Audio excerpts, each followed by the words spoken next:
Hey folks, welcome back to PolarByte, your go-to channel for Canadian crypto updates. I'm Ash, and today we are looking at a sharp pullback into the market, why it's happening, and most importantly, how it impacts us here in market. As always, remember this isn't financial advice, just my take, so do your own research. If you're new, hit that subscribe button, like the video, and jump into our Telegram channel PolarByte for breaking alerts and discussions. Let's start with a broad market snapshot from CoinGecko. The global markets has weakened noticeably. Bitcoin's dominance is increasing, but overall liquidity is drying up and risk sentiment is rising. We are seeing more red than green, and that shift matters. When crypto markets lose momentum, everything gets pulled lower. Altcoins, DeFi tokens, projects that look hot just weeks ago. The fact that Bitcoin is tumbling means Canadian investors and traders need to be alert, not comfortable at all. Speaking of Bitcoin, this is where the alarm bells are ringing. According to the new data, Bitcoin plunged under $90,000, marking its lowest point in months, triggering what analysts call as a death cross. When the 50-day moving average falls below the 200-day moving average, that technical signal is rarely benign. It often marks sustained drawdowns. In addition, Bitcoin's RSI is flashing oversold conditions, and we are witnessing massive outflows from major spot Bitcoin ETFs. One report noted that over $1.26 billion exited a major Bitcoin fund. While hash price for Bitcoin mining has plunged to a 5-year low, all those elements combined mean this isn't just a blip. It's meaningful correction. For Canadian crypto participants, this suggests we may face a tougher, more volatile phase ahead. One surprising piece of on-chain data, while Bitcoin is dropping, accumulation by large wallets, those holding 1,000 plus Bitcoins, is rising.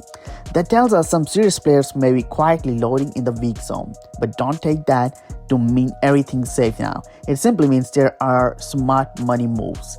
But volatility still reigns. From a Canadian angle, this dual narrative, weakness plus accumulation, means opportunities exist. Risk is high. You might see bargain plays, but defend your positions and be ready for slippage. Now, what does this mean for Canadians specifically?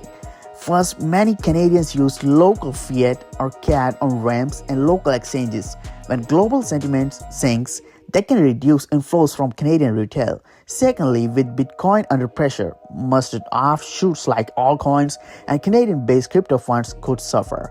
For instance, Canadian investors might find it harder to exit positions or find local buyers. Thirdly, the broader regulatory backdrop matters. Canadian regulators already signal crypto assets are high risk and evolving. When market dumps, trust issues pop up, and that could push smaller Canadian players out of favor. However, there is a silver lining. Corrections like this often clear the field of weak hands. Canadian investors who stay calm and use the downtime to build knowledge, refine strategies, and position earlier might be better placed for the next cycle. Also, when sentiment is this negative globally, Canadian exchanges and fintech firms can shine. They can offer stability, regulatory clarity, and local solutions for investors looking for safety. So while it's rough right now, positioning smartly in Canada could pay off. In terms of what to watch next, if Bitcoin manages to reclaim support around $93,000 to $95,000, we could see a short-term relief bounce. But if it breaks decisively below $90,000 and hash price remains weak, a deeper pullback of $70,000 is on the table. For Canadian investors, the key will be to watch global ETF flows, on-chain accumulations, exchange outflows, and domestic on-ramp inflows. If Canada's fintech and crypto platforms can maintain user confidence during this downtrend, they will gain long-term advantage. So here's the takeaway. Yes, the market is dumping, and yes, the risk is elevated, especially for Canadian participants. But the fundamentals of the crypto ecosystem remain intact.